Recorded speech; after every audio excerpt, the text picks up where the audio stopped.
Obviously we're working on some barking, right? Growling,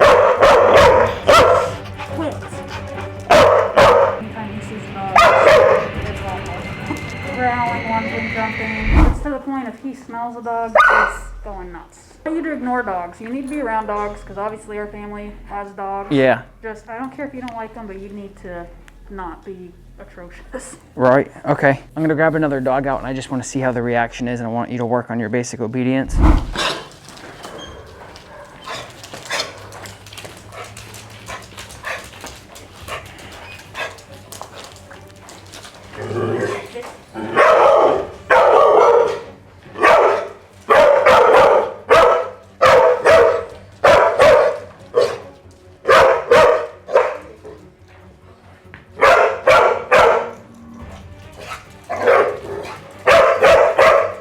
All right, you could just let him go see what I want to see what he does.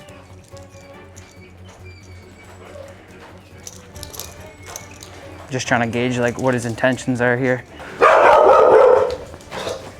Oh, good boy. Come on, pups.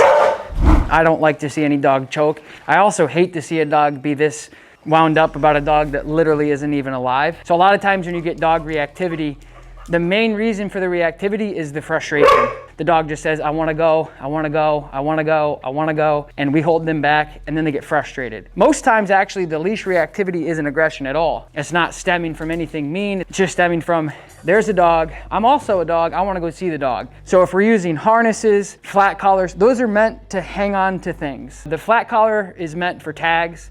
Harnesses are meant for dogs to pull. It doesn't actually teach the dog the things that we want them to do. So what I like to do is end the craziness, end the frustration, the reactivity, because you guys can't go anywhere with your dog without him completely freaking out, right? Because for a young dog that's pretty friendly to be that reactive, it's because of the lack of control on the leash. So it's not necessarily what's out there, it's about the control that we have on the other end of the leash. We need to teach him that the reactivity is not appropriate for him to get over the fact that there is another dog and it's okay for him to be around another dog without reacting. So he has the hesitancy to actually take in information versus just react. Does that make sense? We just got a Hermspringer 2.25 on.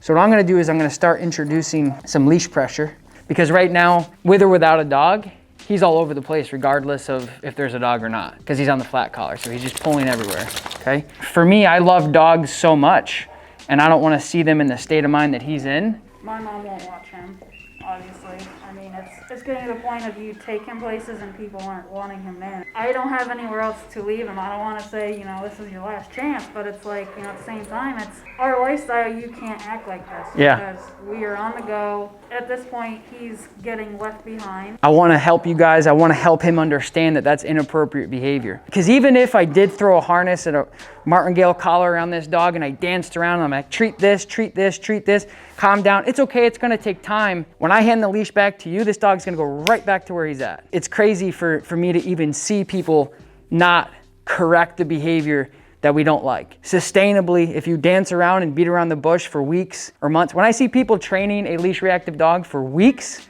I'm like, okay, the definition of insanity is doing the same thing over and over again, expecting different results. It's been a year.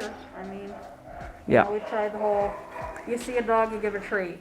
He could care less. I mean, if he sees a dog, I can't refocus him for anything. He doesn't care if you have a treat. It's, you know, it's.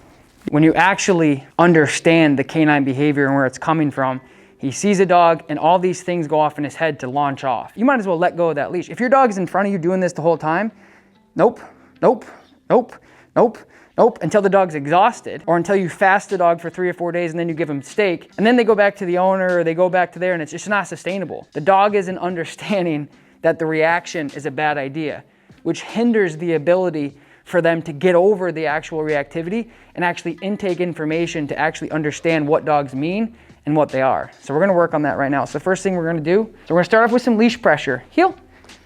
Good, heel. Gage, heel. Little correction there, heel. So pay attention to me. That's all I'm doing there. Good. Heel. Good. Gage, heel. Good, man. Good, heel. Come on, heel. Good, heel. So I'm just doing some directional changes here, guys. Heel. Good. To get him to pay attention to me for the big game when we get a dog out here in a minute. Heel. Let's go. Heel. Good. Good. Sit. Yes. Good man. Oh, good man. Good heel. So his leash pressure is looking really nice. What I'm gonna do is I'm gonna get a real dog out because we've kind of passed that test. We can agree that he barks and reacts to every dog. Yes? Okay. Put a touch. Heel. Interested? I'm okay with that. I'm not asking him not to be interested. Reacting is not appropriate. Good heel. Heel. Good.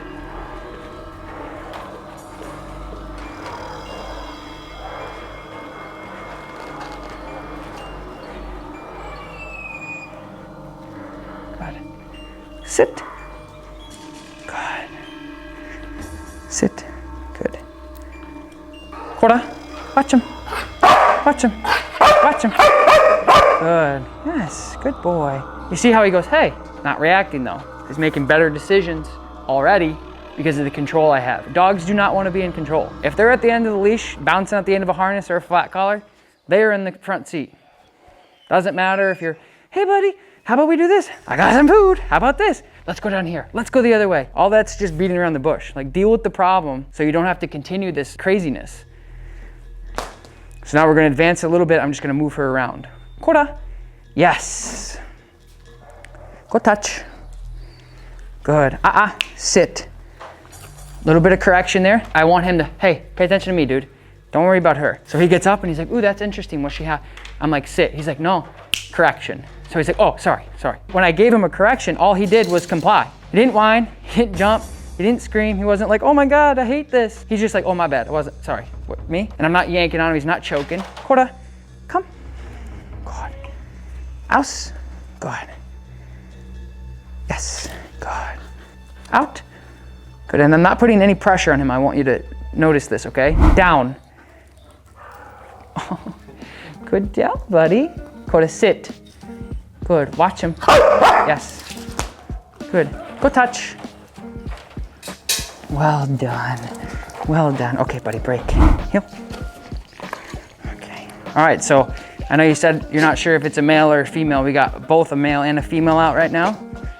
Just keep working at your heel. Down. Good. Sit. Heel. Good. Good heel. Come on, crazy bones. Good. Good.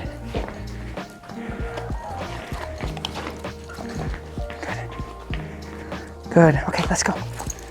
Good. Let's go. Let's go. Good job. Good job. Good job. Quarter touch. Yes. So you get male and female. I don't think it's a matter of which dog it is, what the sex of the dog is. I think it's just a matter of he hasn't been punished for the things that we don't like. That's what it comes down to. You know, it's just like we get a dog in, they're on a flat collar. I personally feel like a lot of dogs who are out of control like that, where they're reactive and they're barking and the owners are like, oh my gosh, this needs to stop. And the dog's friendly as ever. The dog really isn't mean or malicious. They just don't have somebody saying, hey, that's not okay. What are you doing? It's basic principles of operant conditioning and using the science 4 quadrants of dog training of making sure we're using positive reinforcement when a dog does something we like, and then we're using positive punishment when a dog does something we don't like. So just like when we use positive reinforcement when a dog does something good, for an example, Hawk, sit.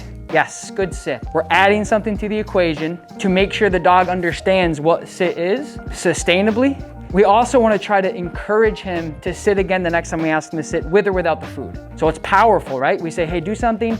He does it. We say, yes, good that. And then we pay him. He's like, oh, this is great. This sit thing is awesome. I love this sit thing, right? But then we get into a situation where he does something we don't like. We add positive punishment. Like, a lot of people think positive means, oh, it's a rainbow. Look, it's a positive experience. No, in dog training, it's a math equation. Positive means you're adding something in. Negative means you're taking something out. When he barks and we react, you're not adding anything to the equation that tells him that that's not okay. Now, some dogs, you can say, hey, stop. And they're like, oh my God, I'm so sorry. My bad. I won't ever do that again, right? But the reality is these dogs are animals. They hunt, they guard, they protect, they chase, they kill. They're not some cuddly little, hey, pay attention to me. The dogs are serious when they want to do something. It's irresponsible to not take charge of a dog that's making themselves literally crazy for reacting, in my opinion. The power of using positive reinforcement for behaviors encouragement, it's just the same exact template we use for behaviors we don't like. So when a dog does something, we say, that's not okay, so we add a correction. And the correction could be anything, guys. It could be leave it, and the dog's like, oop. It could be leash pop. It could be an e-collar correction. It could be just body pressure, like, hey, knock it off, right? If a dog gets out of a sit or something. But the point is if you don't teach the dog at the time that they're doing the behavior that it's not okay, they're never gonna get out of it. This is something that we do every single day. Doesn't matter if it's online consulting or in person. But the point is if I were to take him, this would have been a lot shorter. It would have been about 5 minutes and it would have been over. So it's important for any type of professional, especially when you're working with reactive dogs, to teach the owner. Training the dog is the easiest part of dog training. I'm really not in the dog business, I'm in the people business, because the harder part is being able to teach you. So the mix up of what you're talking about of he's great here, he's great in training, but I'm afraid when we go out there, if we go out there and he reacts, that's because of you.